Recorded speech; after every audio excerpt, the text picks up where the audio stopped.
A continuación, iniciaremos la participación del doctor Antonio Juárez Navarro, quien nos hablará sobre el uso del fentanilo y la criminalización médica. El doctor Antonio es licenciado en Derecho, maestro en Juicios Orales y doctor en Derecho, director general del Blindaje Médico y visitador a nivel nacional e internacional del Colegio Federal de Peritos. Adelante, doctor. Hola, hola, ¿qué tal? Buen día, ¿me escuchan bien? Sí, doctor. Muy bien, pues bueno, dado el corto tiempo que tenemos y la relevancia de los ponentes que me han antecedido y los que me siguen, pues vamos a empezar. Primero que nada, darle gracias al Colegio Federal de Peritos, nuestra casa que tanto esfuerzo y tanto esmero pone en que todos nosotros podamos seguir tanto poniendo un granito de arena como recibiendo una gran cantidad de aprendizajes. En esta ocasión, pues bueno, ya me hicieron el inmerecido honor de presentarme, pero bueno, para ustedes soy Antonio y yo he tenido una carrera que se dedica penalmente, sobre todo la parte penal, al gremio médico. Y digo sobre todo la parte penal porque es la parte que más utilizan para atacarlos jurídicamente. En esta ocasión me toca hablar, quiero primero hacer aclaración porque entiendo que esto se va a grabar para YouTube, que aquí vamos a hablar de la sustancia fentanilo de uso médico, de grado farmacéutico. No vamos a estar hablando sobre el fenta que es de uso ilícito. Vamos a hablar de él únicamente en lo que hace a las diversas reformas que se están planteando a título de propuesta por medio de las cámaras. Entonces, bueno, digo de las cámaras de diputados y senadores. Entonces, empecemos. La ponencia que me tocó a mí disertar es muy cortita por el tiempo y se llama la criminalización del acto médico y el uso ilícito del FENTA. Me voy a referir así durante el desarrollo de la ponencia a el alfenta, ¿sí? Em, ¿Podemos pasar a la siguiente diapositiva, por favor? Muchas gracias. Tenemos que hablar como juristas, la mayoría que somos, y peritos. Entiendo que también me comentaba el doctor que habrá por aquí algunos profesionales de la salud. Entonces trataré de homologar la información aquí vertida para diversos gremios, ¿no? Hablamos de responsabilidad. ¿Qué pasa cuando hablamos de responsabilidad? ¿Qué es responsabilidad? En un sentido amplio podemos decir que pues a lo mejor es lo que me toca hacer.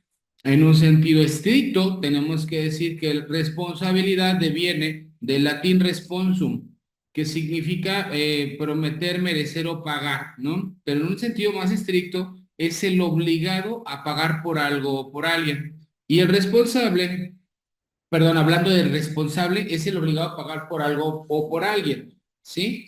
Yo les quiero sembrar esta duda, esta pregunta. Lo primero que les quiero preguntar es, ¿será el médico, hablando de criminalización del acto médico? Porque esta pregunta que voy a tratar de sembrar, gracias por el apoyo de las diapositivas, esta pregunta que voy a tratar de sembrar es el punto medular que confunde a muchos juristas, a muchos tribunales inclusive. ¿Cuál es el límite de la responsabilidad del profesional de la salud para con el paciente? ¿Cuál es ese límite? ¿Están obligados a curarlos? ¿Están obligados a tratarlos bien? ¿Están obligados a qué? Entonces, ¿puedes ayudarme a la siguiente diapositiva, por favor? Bien, la siguiente, por favor.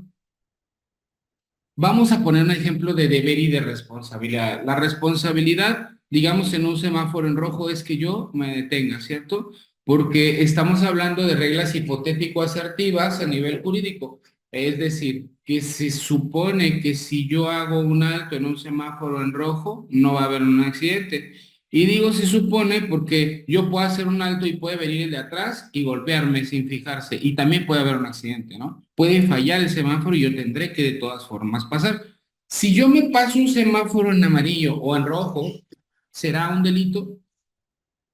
Bueno, no es un delito. Para los que somos juristas sabemos que no es un delito, es una falta administrativa. Es decir, que no está tipificado como... Lo que es un delito es todo aquello que esté en un catálogo de delitos de un código penal. Tenemos códigos penales estatales y tenemos un código penal federal, ¿cierto?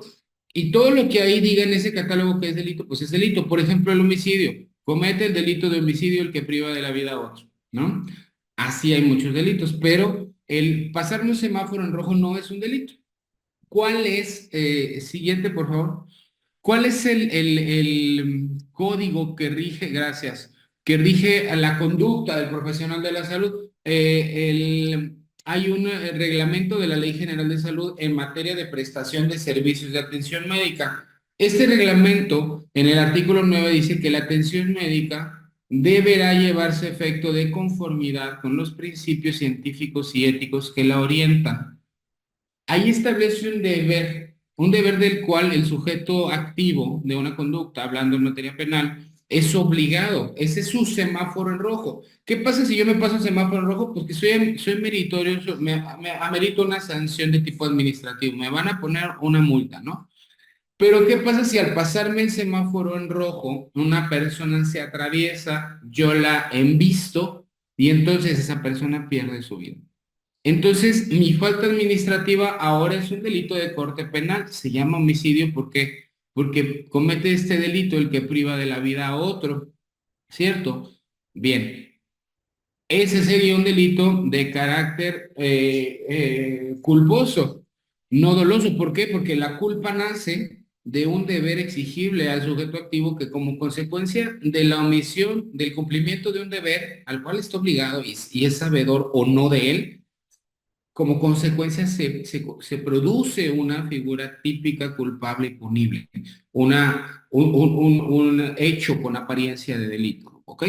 Hablando, ya traspolándolo al gremio médico, por eso me gusta poner este ejemplo de este ordenamiento, que es el reglamento de la Ley General de Salud en materia de prestación de servicios de atención médica.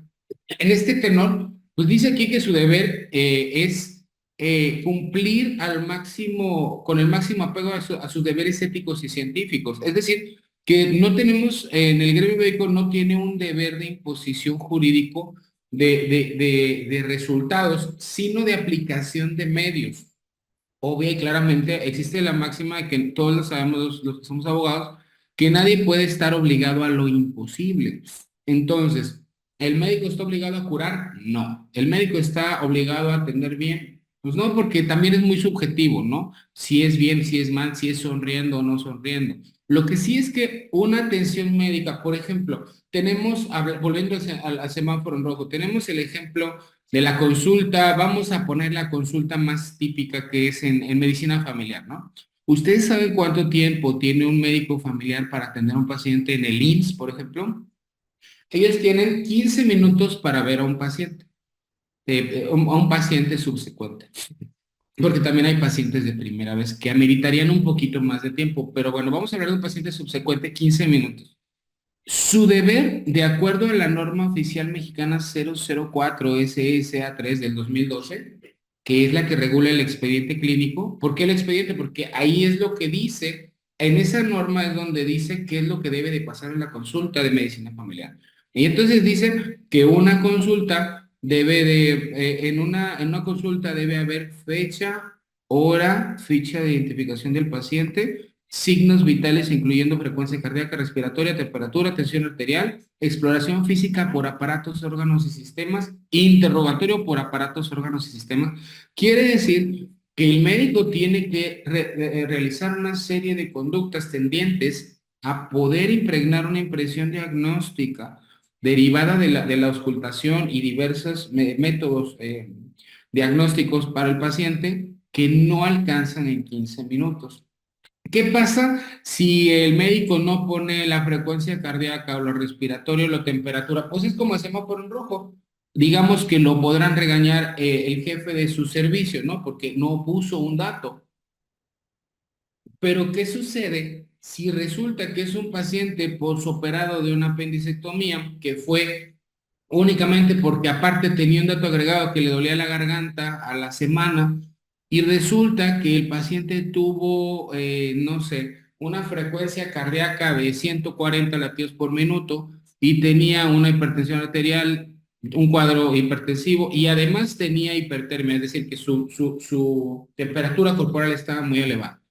Pues ese semáforo en rojo ya nos habla de que el paciente que recibió una operación una semana antes puede tener datos de respuesta inflamatoria sistémica. Es decir, que ese paciente, ese dato, si yo no lo pongo o lo omito y ese paciente hace una sepsis porque se infectó y se muere, entonces yo me subo al barco de una conducta antijurídica en la cual no solo debí plasmarlo en la nota, sino que debía haber tomado una conducta. Por eso pongo este ejemplo. Es muy amplio el tema y podríamos hablar durante varias horas de él. Voy a pedir que pasemos a la siguiente diapositiva para continuar con el tema.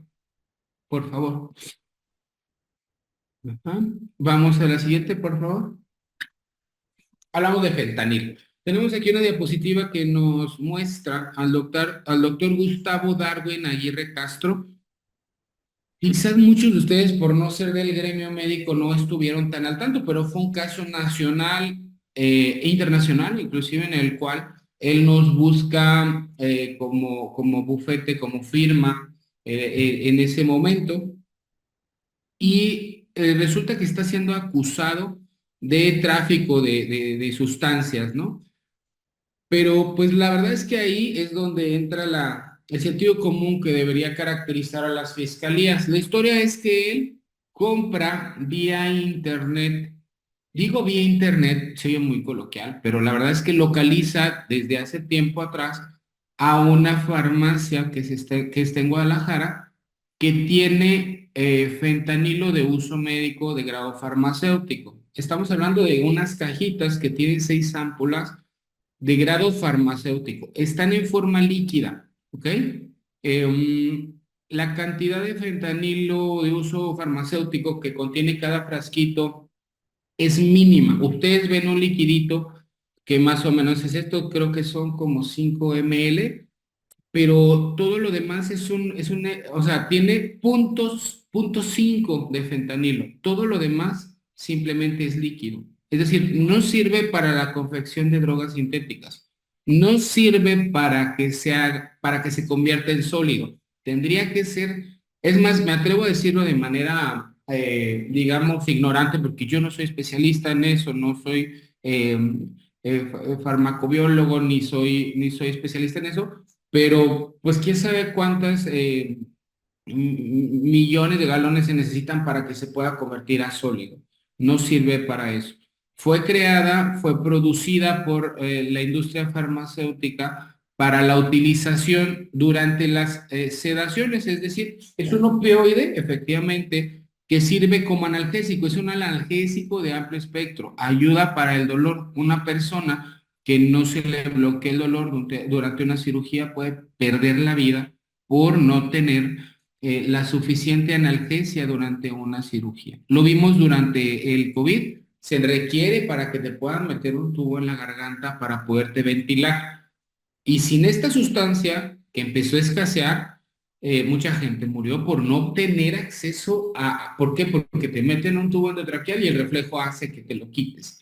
Este doctor compró 6 ámpulas él es anestesiólogo, compró 6 ámpulas con su recetario para medicamentos especiales. Los médicos tienen un recetario estatal que le incluye un cuadro de sustancias de cierto tipo y un recetario federal para especial de controlados. Lo puede tramitar casi cualquier médico siempre y cuando cumpla con los requisitos. Entre ellos se encuentra el fentanilo de uso médico de grado farmacéutico. Ahora, él lo compra, lo voy a hacer muy, muy resumida, aunque está muy buena la historia, muy, muy interesante jurídicamente. Él la compra, la farmacia lo envía vía terrestre y pegan su receta en el cuadro. Es una sustancia que cuesta, además de más o menos 1,500 pesos, las 6 ámpulas, y él pone ahí para qué paciente programa utilizarse, porque era una cirugía programada. También hay desabasto, es decir, él no lo pudo haber comprado en una farmacia normal porque no se lo venden y además no lo tienen. Son farmacias especiales. Se lo mandan por paquetería y la Fiscalía General de la República detecta el paquete, puesto que está pegado al frente su recetario y ahí dice el nombre de la sustancia, o sea, no está escondido. Hacen algo que se llama entrega vigilada, lo llevan a su casa y en ese momento hacen un cateo para buscar más sustancias, encuentran otros 2 o 3 ampulitas de fentanil, como ustedes encontrarán tristemente en la casa de cualquier anestesiólogo, porque precisamente cuando tú usas esas 6 ampulas no se van a usar en un paciente porque se va a morir, pero tú puedes usar una o media o dos, no lo sabes, de acuerdo a la cirugía y a la metabolización del paciente, y las demás no las puedes tirar a la basura. Tampoco se las puedes dar al paciente y no está regulado cómo se deben de desechar de forma idónea para este tipo de casos. ¿Ok? Entonces, él las pide, llega a la Secretaría de la Defensa Nacional con en un apoyo conjunto de la PGR, con drones, perros, incautan su casa, a él no lo detienen, puesto que en ese momento no estaba, él tuvo que llegar y lo único que hacen fue asegurar su inmueble. Aseguran el inmueble, interrogan a su esposa, que es pediatra, que por ahí aparece en la foto en la parte de abajo, interrogan a sus hijas, le aseguran el inmueble y luego empiezan actos de corrupción en donde le empiezan a pedir dinero. Los abogados de la empresa que tenía para supuestamente defenderlo le dicen que no se puede hacer nada, que mejor se olvide de su casa y de su cédula, y entonces nos buscan. Tuvimos que tramitar cerca de 17 amparos en esta causa. Estuvieron saliendo en las noticias a nivel nacional casi, no sé, como 6 meses. Lo digo con pesar porque es muy complejo llevar los casos. La justicia se debe llevar en tribunales, pero hay casos en donde la relevancia de la litis es de carácter, en el gremio que yo me desenvuelvo, que es el gremio médico, es muy relevante. ¿Qué va a pasar con este tipo de casos? Al final logramos devolverle su casa, a pesar de que se decía que no se podía. Afortunadamente, gracias a Dios, se pudo. Y aquí el tema es este. El artículo 193, si quieres pasamos a la siguiente diapositiva, por favor. El artículo 193 del Código Penal Federal nos habla de las sustancias prohibidas y dice, se consideran narcóticos a los estupefacientes, psicotrópicos y demás sustancias o vegetales que determinen la Ley General de Salud, los convenios y tratados internacionales de observancia obligatoria en México y los que señalen las demás disposiciones legales aplicables en la materia. Para los efectos de este capítulo, son punibles las conductas que se relacionan con los estupefacientes, psicotrópicos y demás sustancias previstas en los artículos 237, 245, fracciones 1, 2, 3 y 248 de la Ley General de Salud. Es decir, que te remite a la Ley General de Salud. Como el tiempo es corto, no me voy a poner a leer todos los artículos, pero este artículo de la Ley General de Salud esboza qué sustancias están no prohibidas, ojo, sino reguladas. Aquí ustedes están viendo la cara de la doctora Marisa Brito de Guerrero, quien por cierto, el doctor Víctor Gutiérrez Olivares, nuestro presidente del Colegio Federal de Peritos, que coadyuva mucho con nosotros, tuvo que realizar ciertas pruebas periciales en ese caso para ayudarnos a esclarecerlo. Ella fue el mismo caso que el doctor Gustavo, pero lo compró durante la pandemia. Y fue para salvar vidas en Guerrero, en Iguala, en un lugar en donde solo hay 7 anestesiólogos para una población de cerca de 250,000 habitantes y la gente se estaba muriendo. Ellos estaban viendo morir niños, adultos mayores, etcétera. Y pues bueno, la FGR igual lo incauta de camino el paquete y le empiezan a dar el trato jurídico de un narcotraficante cuando solo se trata de un médico anestesiólogo con su recetario para comprar esto en una situación que ya había decretado el presidente de la República, que era en una situación de crisis, ¿no? Entonces, volviendo al tema, en este cuadro de la Ley General de Salud se encuentran, por ejemplo, el metilfenidato. No sé si por aquí hay psiquiatras, me dijo el doctor Víctor que iba a haber psiquiatras. Pues bueno, o sea, el fentanilo de uso farmacéutico está en el mismo cuadro que el metilfenidato que yo puedo ir a comprar ahorita para utilizarlo. Yo tengo TDA, no sé si se note mucho, pero muchos pacientes utilizan el metilfenidato y diversas sustancias que si les enuncio, pues no están siendo perseguidas. Por eso estamos hablando de criminalización. Tenemos un país que es nuestro vecino acá más al norte, Estados Unidos, que ha tenido una crisis muy fuerte por el tráfico de esta sustancia en forma sólida y en polvo. efectivamente la gente se está muriendo por esta gran adicción que tienen a esta sustancia y efectivamente es un problema de salud pública a nivel mundial que se debe de erradicar y abatir, pero no va a suceder esto generando psicosis entre el gremio médico ni metiéndolos a la cárcel. O sea, yo no evito que alguien en las calles pueda morir por una sobredosis de esta sustancia ilícita si meto a la cárcel a alguien que no la receta y no la usa. Si yo le doy un poco de esta sustancia ilícita a un anestesiólogo, no le sirve para dormir a nadie, solo para lastimarlo, su organismo. Estamos hablando de dos sustancias completamente diferentes.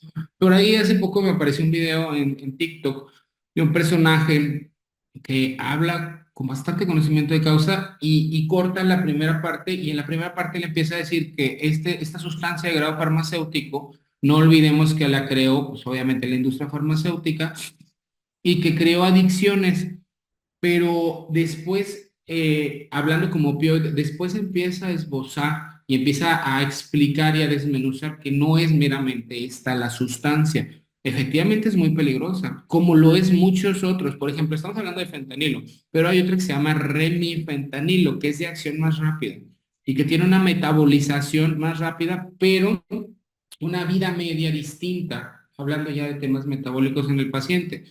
Entonces también es riesgosa. También el propofol es riesgoso. También muchos otros fármacos utilizados en la anestesiología son riesgosos, pero en costo-beneficio, recordemos que si yo requiero una operación de cualquier tipo, una reducción de una fractura, no me la pueden hacer, no me pueden abrir mi cuerpo sin estas sustancias porque probablemente pueda tener un choque neurogénico o un dolor tan fuerte que mi cerebro se apaga.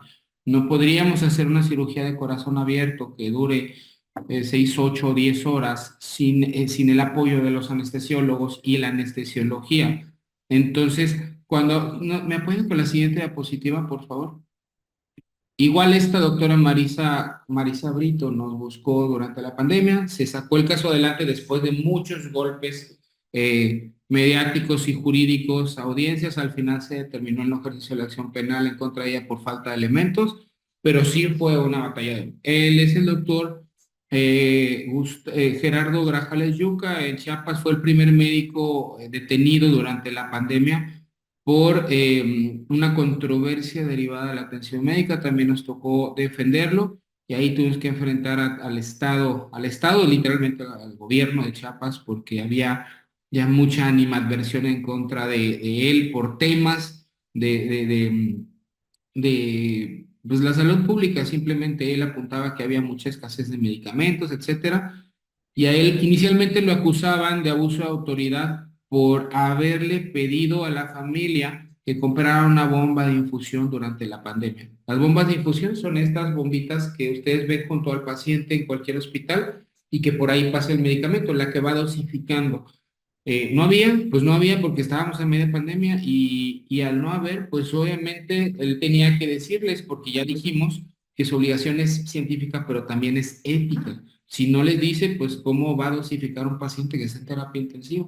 Ya vi que me pasé 10 minutos, me encantaría seguir con este tema que tanto me gusta y me apasiona, pero soy muy respetuoso del tiempo de los demás compañeros, entonces... No sé, compañera, si la dinámica va a incluir algunas preguntas, comentarios o si ya cerramos. Yo creo que ya vamos a cerrar, doctor, con respecto al tiempo del próximo ponente, puesto que está programado que iniciaría 11:15 y pues ya nos hemos pasado un minutito. Gracias a todos y felicidades al Colegio Federal de Peritos por este foro. Gracias. Agradecemos la participación del doctor Antonio Juárez Navarro,